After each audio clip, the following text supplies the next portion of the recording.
Alright, hey guys, I'm Nolan. So today I'm going to be going over a proof where we're going to try to prove that the language CLIQUE is an NP complete. So in order to do that, it takes two steps. For showing any language is NP complete, you got to show that it is in NP, meaning it is efficiently verifiable, and you need to show that it is NP hard. So it's a two-step process. So for the first step, we're going to show that CLIQUE is efficiently verifiable. So to do this, we got to build a verifier for CLIQUE that we then say is efficiently verifiable. So what we're going to do is we're going to say verifier for CLIQUE. We're going to have our input graph, and we're going to have our value k. Then we're going to have our certificate. So our certificate in this case is going to be, let's think about it for a second. What is a CLIQUE really? What are we talking about when we say CLIQUE? We're talking about a set of vertices that are completely connected. So this subset of vertices that are completely connected must be of size greater than or equal to k for this to accept. And we know for a verifiers, we want it to verify that yes instances of a problem are in fact yes instances of that problem. So this certificate is going to be that subset of vertices, and our verifiers are going to check whether that subset of vertices is greater than k, and we want to make sure that all the edges are connected among those vertices. So our first step, if we're just pseudocode this, set a counter right here.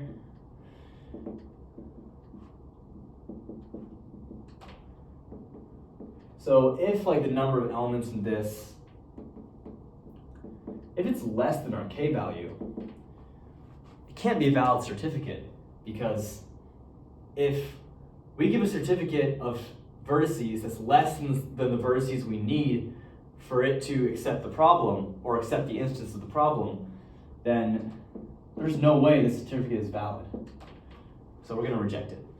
And then make sure all of the edges in this subset are connected. We'll iterate through the vertices.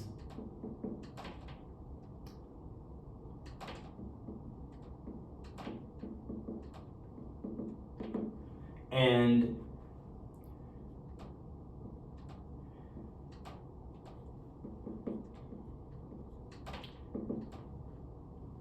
when we iterate through the vertices, if this edge doesn't exist, this edge is not in our input, in our graph, then we know that this certificate doesn't really represent a CLIQUE. Because if it really represented a CLIQUE, all the vertices would have edges going between them. Does that make sense to everyone? Okay. So hopefully we can see why this is a correct verifier. And if it passes all through this stuff, we're going to accept. So we've kind of shown why this is a correct verifier. And we can also see that it's efficient, because it makes one pass through the certificate, and then it makes for another time where it's this quadratic operation of a nested for loop, also going through the certificate. And we can say by looking at this graph that it's a polynomial time verifier. And since we've created a polynomial time verifier for CLIQUE, we know that it is efficiently verifiable. And therefore we've proven that CLIQUE is an NP. So we have one more part to this question that's a little bit harder, and I'll get to it in a second.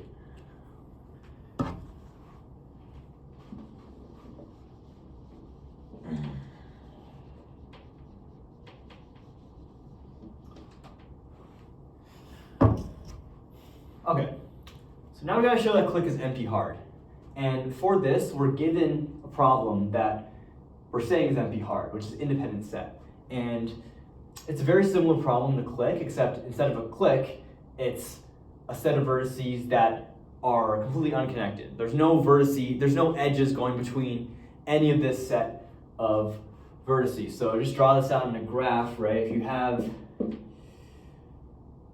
5 vertices, let's say there's more vertices in the overall graph, right? Some out here, but a clique would be if it's completely connected between all of the edges in the graph, right? So every single edge has a connection. I think I got all of them. I think that's all of them, right? It's a fully connected graph. And an independent set would be if these 5 vertices were completely disconnected from one another, right? Maybe they're connected to some other stuff, but they don't have any connections going between each other. So we can see how these problems are kind of opposites in a way, and how we would try mapping CLIQUE, or how we would try mapping independent set to CLIQUE. Because that's ultimately what we're going to have to do to show that CLIQUE is NP-hard. We want to show that an NP-hard language is polynomial time reducible to CLIQUE. Because then we know that CLIQUE is also NP-hard. And so we can do this with independent set. So what are we going to have to do to our input? What's our mapping going to be? Based on that picture I just drew, I just showed that an independent set, right, in one graph is going to be a CLIQUE in the inverse of that graph. Sorry, by inverse I should probably say the complement of that graph is a better term to use.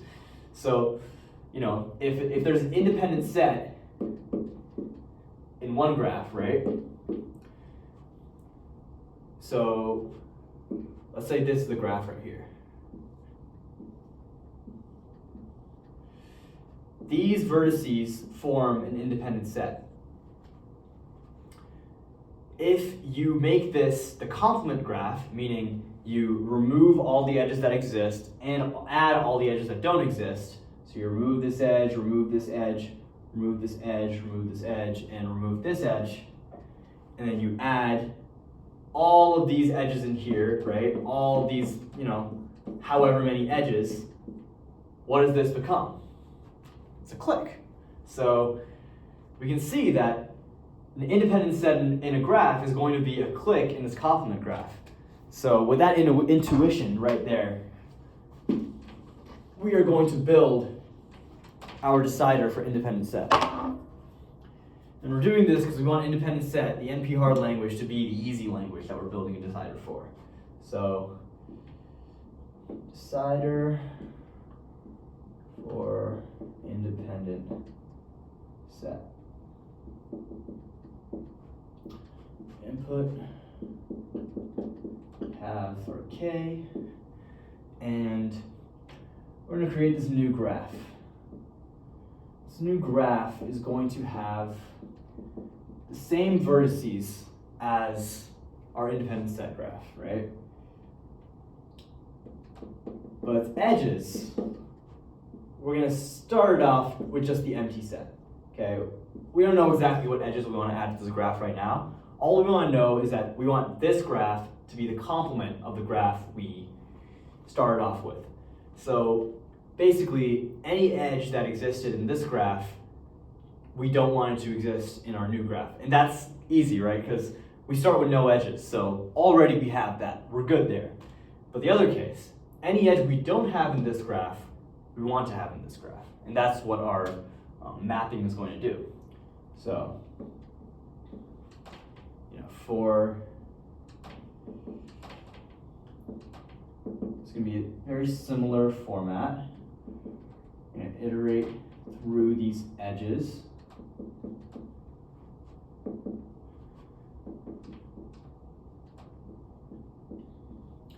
And if this edge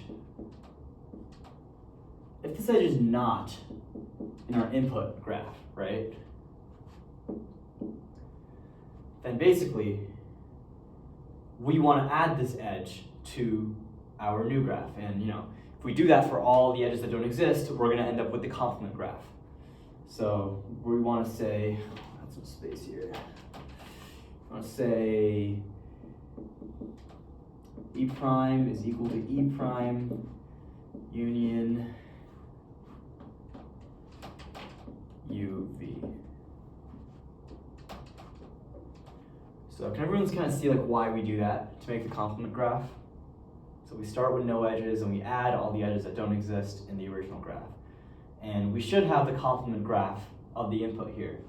And then, so because we're doing a reduction from CLIQUE, we assume that we have a decider for CLIQUE that's efficient, right? That runs in polynomial time. If we know we have this, we can just call decider G prime and the same K. Why can we use the same K? Because like I showed, right, if we have a independent set of 5 in our input graph and the complement of the graph, that independent set of 5 is going to be a CLIQUE of 5 vertices. And so hopefully you can kind of see that mapping logic. Sometimes the mappings aren't going to be as, I guess, simple as making the complement graph. A lot of times you're going to have to delete edges and vertices or add edges and vertices. Or you might not even be dealing with the graph. But this is the general process of doing these NP completeness proof. You first make an efficient verifier, show that it's efficient. You next make a efficient mapping and call the decider for it one time to decide an NP hard language. And we know that this is efficient too because with this, these nested for loops here, that's a quadratic operation. So overall, this is going to be polynomial in terms of the input. And you can add a little more explanation to really, if you get an exam, you might have to add a sentence or two just like to explain why it's truly efficient. And if you can say this mapping is efficient, then we know that independent set is polytime mapping reducible to CLIQUE. And since we're given the independent set is NP hard, we know that CLIQUE is also NP hard as well. So that's basically it, guys. We've found that CLIQUE is an NP, and we're now, with this decider, we know that CLIQUE is an NP hard as well. So we got both of our conditions for NP completeness, and that's our problem right there. Thank you, guys. I hope this made sense to a degree. It's kind of hard to visualize graphs and these problems and how to translate them to one another, but hopefully an example like this can make harder problems a little bit easier for you guys. So thank you for listening. I had a good time teaching this to you guys. Hope you have a great day. Thank you.